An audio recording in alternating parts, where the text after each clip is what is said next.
Noé e a grande jornada da arca. Em tempos antigos, quando a terra estava repleta de desordem, havia um homem chamado Noé, conhecido por sua retidão e fé inabalável.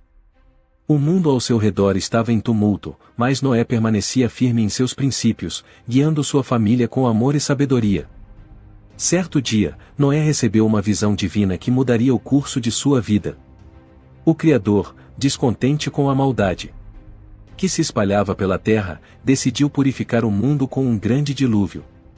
Noé, por sua integridade, foi escolhido para salvar a criação, construindo uma arca que abrigaria sua família e um par de cada criatura viva. Com medidas precisas, a arca deveria ter 300 covados de comprimento, 50 de largura e 30 de altura, feita de madeira de gofre e calafetada com betume por dentro e por fora. Noé, embora perplexo com a magnitude da tarefa, aceitou o chamado sem hesitar. A construção da arca foi um feito monumental. Dia após dia, Noé e seus filhos trabalhavam sob o sol escaldante, cortando madeira, montando vigas e pregando tábuas. As pessoas ao redor zombavam de Noé, incapazes de compreender a visão que ele seguia.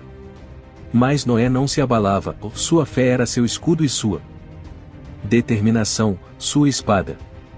Quando a arca finalmente ficou pronta, um sinal divino trouxe os animais em pares. Eles vieram de todas as direções, grandes e pequenos, ferozes e mansos, todos entrando na arca em harmonia.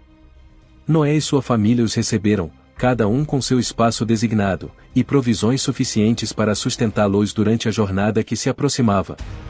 Então, as nuvens se juntaram, o céu escureceu e as águas do céu se abriram.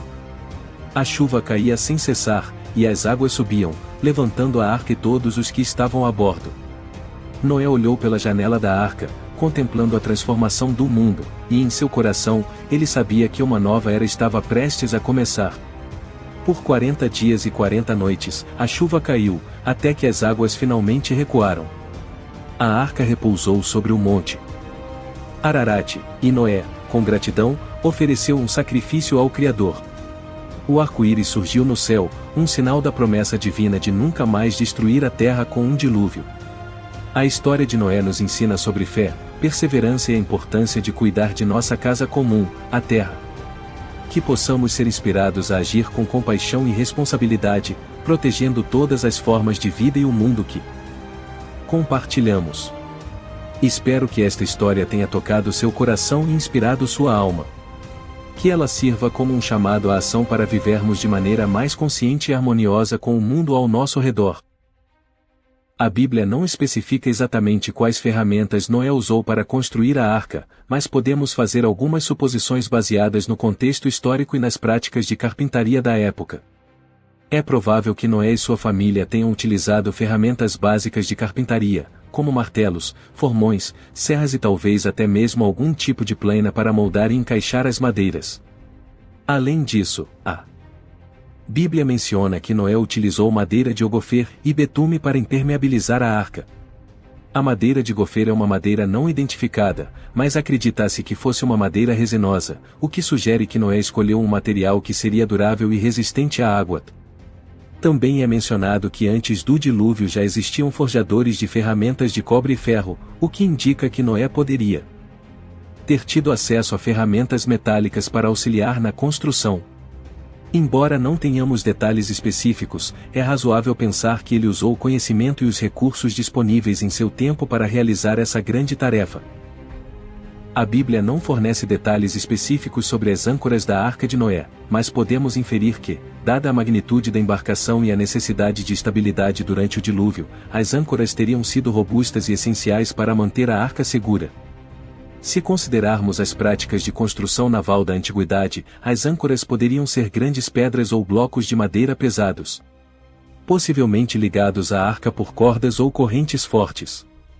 Esses pesos ajudariam a evitar que a arca fosse levada pelas correntes mais fortes ou virasse durante as tempestades. No entanto, é importante notar que a arca foi projetada para flutuar sobre as águas do dilúvio por um longo período, e não para navegar como um navio tradicional. Portanto, as âncoras poderiam ter um design e propósito diferentes dos que estamos acostumados a ver em embarcações modernas. A função principal delas seria mais para manter a arca estável do que para ancorá-la em um local específico, já que a terra estava completamente submersa.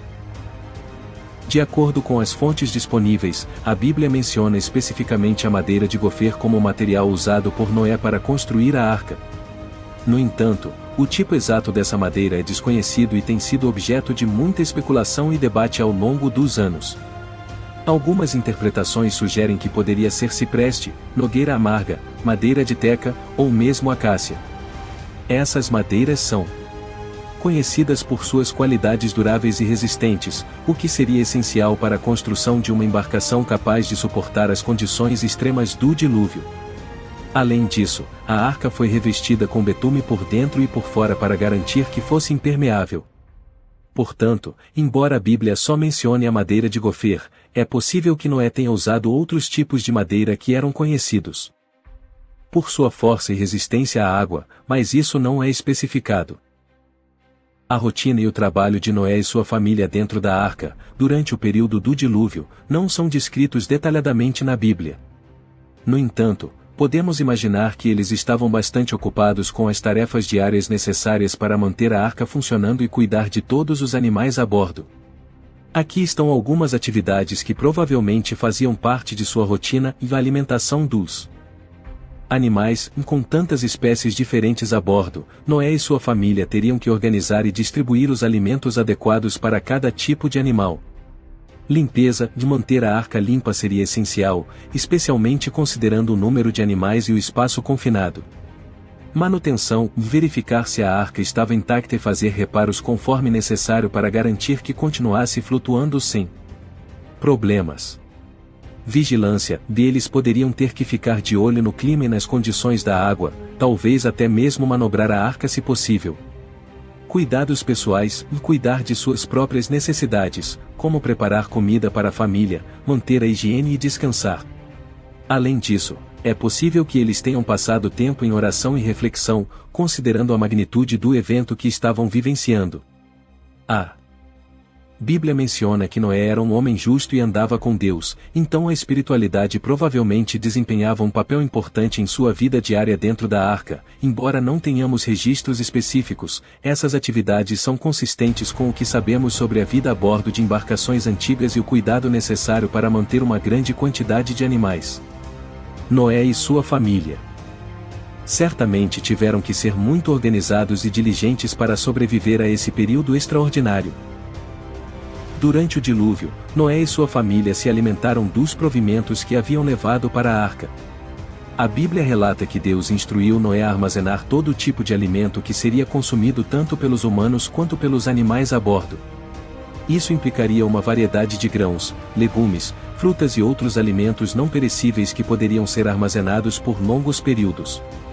Além disso, é razoável supor que eles tenham planejado com antecedência para garantir que houvesse o suficiente para sustentar todos durante o tempo que passariam na arca.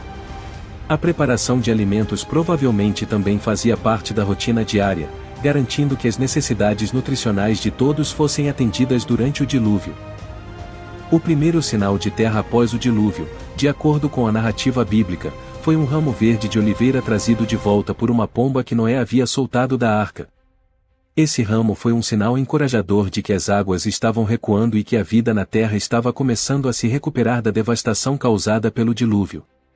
A oliveira é frequentemente associada à paz e à vida, e esse ramo verde simbolizava a esperança e a promessa de um novo começo para Noé e todos os seres vivos a bordo da arca. Quando a chuva parou e as águas do dilúvio começaram a baixar, marcou-se o início de um novo capítulo na história de Noé e da humanidade. De acordo com o relato bíblico, Deus fechou as fontes do abismo e as janelas do céu, fazendo com que as chuvas cessassem. Um vento foi enviado por Deus para fazer as águas recuarem gradativamente. A arca, que havia sido um refúgio seguro para Noé, sua família e os animais durante o julgamento das águas, finalmente repousou nas montanhas de Ararat.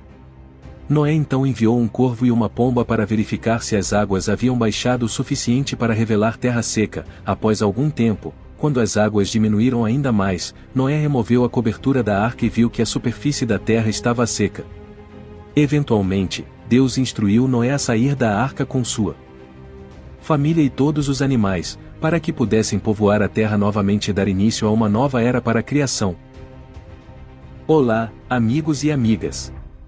É sempre um prazer encontrá-los aqui. Hoje, trago uma história que tocará seus corações e despertará suas almas.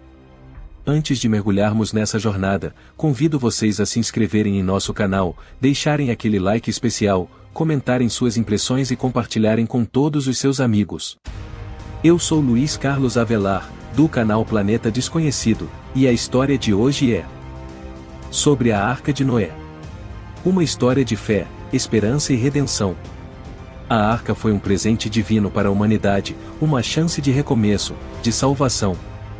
Mas, como naqueles tempos antigos, hoje também vemos que poucos atendem ao chamado para a salvação. Muitos se perdem nas facilidades deste mundo, sem perceber que estão deixando escapar a única oportunidade de redenção. Não sejam como aqueles que ignoraram a chance de entrar na arca. Sejam parte dos que escolhem a luz, a verdade e a vida eterna. Agradeço por estarem conosco, por assistirem aos nossos vídeos, sejam eles completos ou shorts. Que Deus abençoe cada um de vocês e até o nosso próximo encontro.